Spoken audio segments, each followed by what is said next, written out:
Ya.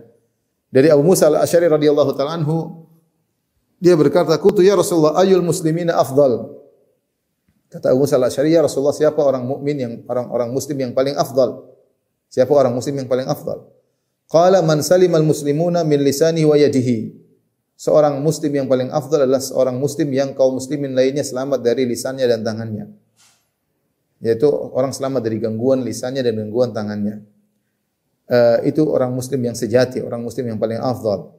Di sini Rasulullah sallallahu alaihi wasallam mendahulukan keselamatan dari gangguan lisan daripada keselamatan dari gangguan tangan.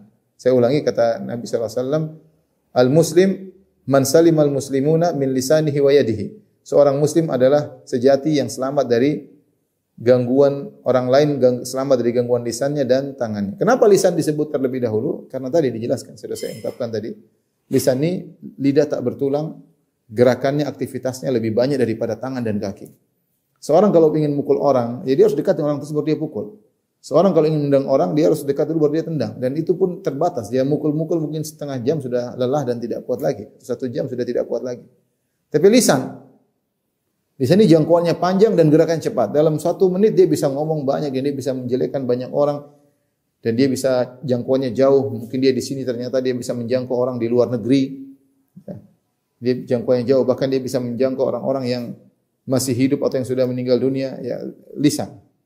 Lisan ini jangkauannya. Makanya Rasulullah SAW mengedepankan penyebutan lisan. Ya, man salimal muslimuna min lisanihi wa yadihi. Muslim yang sejati adalah orang-orang yang selamat dari gangguan lisannya dan gangguan tangannya. Taib. Hadis berikutnya dari Abu Hurairah radhiyallahu ta'ala anhu dari Nabi sallallahu alaihi wasallam, Rasulullah SAW bersabda, "Man kana yu'minu billahi wal yawmil akhir falyakul khairan aw liyasmut." Barang siapa yang beriman kepada Allah dan hari akhirat, maka ucapkanlah yang baik atau diam. Maka ucapkanlah yang baik atau diam. Man kana yu'minu billahi wal yawmil akhir falyakul khairan aw liyasmut. Barang siapa yang beriman kepada Allah dan hari akhirat, maka ucapkan yang baik atau diam. Ini hadis masyhur, orang Islam tahu, rata-rata orang haji tahu hadis ini. Cuma yang kita butuhkan praktekan, bukan sekedar pengetahuan saja. Sudahkah kita mempraktekkan hadis ini? Siapa yang mempraktekkan hadis ini, dia akan lebih banyak diam daripada berbicara. Rasul mengatakan barang siapa yang beriman kepada Allah dan hari akhirat, dia tahu bahwasanya semua ucapannya ada balasannya. Maka Rasulullah ingatkan, tidak semua orang bisa menerapkan hadis ini. Hanya orang yang benar-benar beriman kepada hari akhirat dengan hari pembalasan. Bahwasanya catatan perkataan dia akan dibongkar pada hari kiamat kelak dan semua akibat perkataannya, pernyataannya, akibat seluruh perkataannya, pernyataannya, komentarnya, analisanya, semuanya akan ada pertanggungjawab pada hari kiamat kelak. Maka hendaknya dia falyakul khairan aw liyasmut. Hendaknya dia berucap yang baik atau diam. Hadis ini mengkonsekuensikan seorang sebelum berbicara dia pikir. Ya. Baik, saya sebutkan di sini contoh cara ya pengamalan hadis ya. Hadis ini. Sebelum berbicara mikir dulu ya. Pembicaraan ada 2 kemungkinan ya. Atau 3 kemungkinan. Ini secara umum. Kemungkinan yang pertama ya. Baik. Perkataan baik. Perkataan baik tersebut maksudnya bisa jadi perkataan yang wajib. Bisa jadi maksudnya wajib. Atau bisa jadi sunnah. Perkataan wajib banyak, bisa jadi amar ma'ruf nahi munkar misalnya, nasihat, ya. Sunnah misalnya menyenangkan hati orang lain, banyak ya. Zikir, perkataan baik ya. Kemungkinan kedua adalah perkataan buruk.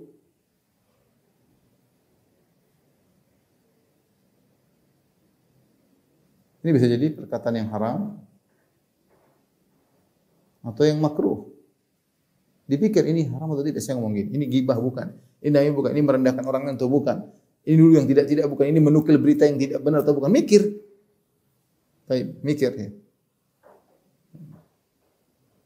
Kalau perkataan baik ucapkan, kalau buruk tinggalkan. Kemungkinan yang ketiga adalah mubah. Perkataan mubah. Mubah itu boleh. Tidak tidak hanya perkataan mubah, tidak ada pahala, tidak ada dosa. Tanpa pahala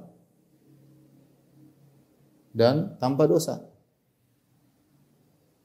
Kita tinggal, pembicaraan kita cuma 3 ini, baik atau buruk atau mubah. Baik atau buruk atau mubah, ya. Kalau baik ucapkan, kalau buruk tinggalkan, kalau mubah kata Imam Nawawi rahimahullahu taala sebaiknya dijauhi. Jangan terlalu banyak. Kalaupun ini mubah, maka jangan terlalu banyak dibicarakan. Karena betapa sering perkataan mubah mengantarkan kepada keburukan. Nah, kalau perkataan mubah kita berusaha, kalau mubah usahakan kita niatkan karena Allah. Misalnya untuk menyenangkan keluarga, untuk menyenangkan sahabat, masukkan kebaikan dalam dirinya. Sehingga kalau kita niatkan karena Allah bisa jadi dia lari ke sunnah, bisa jadi lari ke situ. Ya. Tapi kalau tidak ada manfaatnya sama sekali, jika tidak ada manfaatnya sama sekali,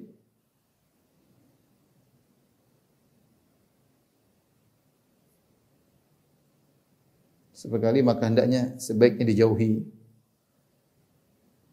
Kenapa sebaiknya dijauhi? Kata Imam Nawawi rahimahullah, karena banyak perkataan mubah menggeret kepada perkataan haram. Kenyataan menunjukkan.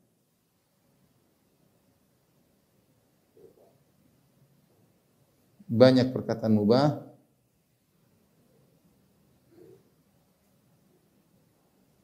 yang menggeret ke haram atau makruh.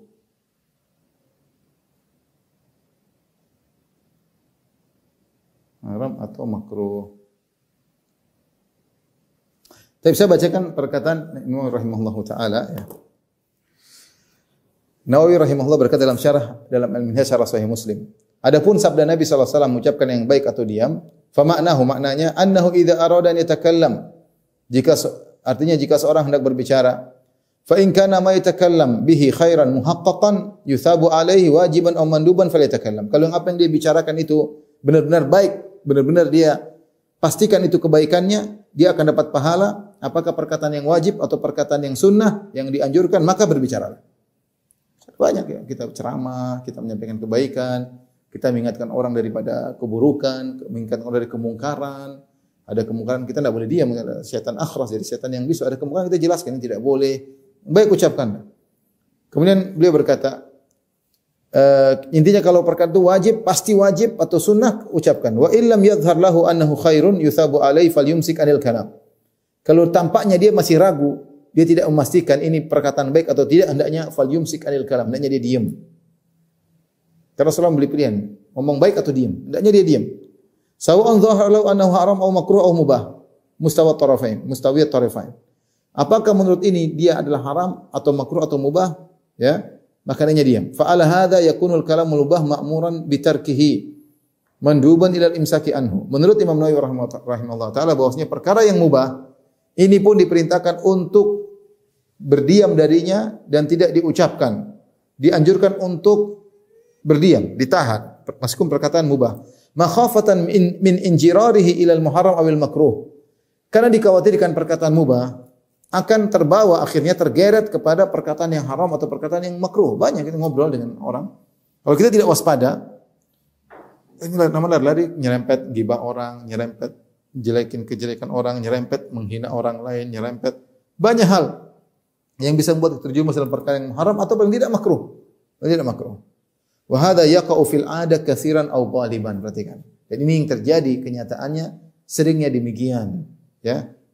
Atau dominasinya seperti itu, ya. Seperti itu, ya. Oleh karenanya ini, siapa yang menerapkan hadis ini dia akan banyak diam. Renungkan saya bicaranya. Bukan kita setelah berbicara baru kita pikirkan dampaknya. Seorang muslim sejati, ya, dia memikirkan dahulu sebelum dia berucap. Ya, kalau dia belum berucap dia selamat. Kalau sudah terlanjur lepas, sudah enggak bisa terselamatkan. Kita kan tinggal tahan, kita diam, kita selamat. Tapi kalau terlanjur ucap susah. Ditarik lagi sudah susah, sudah terlanjur tersebar, sudah terlanjur didengar oleh kawan, sudah terlanjur menyakiti hati orang lain, terlanjur merendahkan orang lain, banyak hal, ya.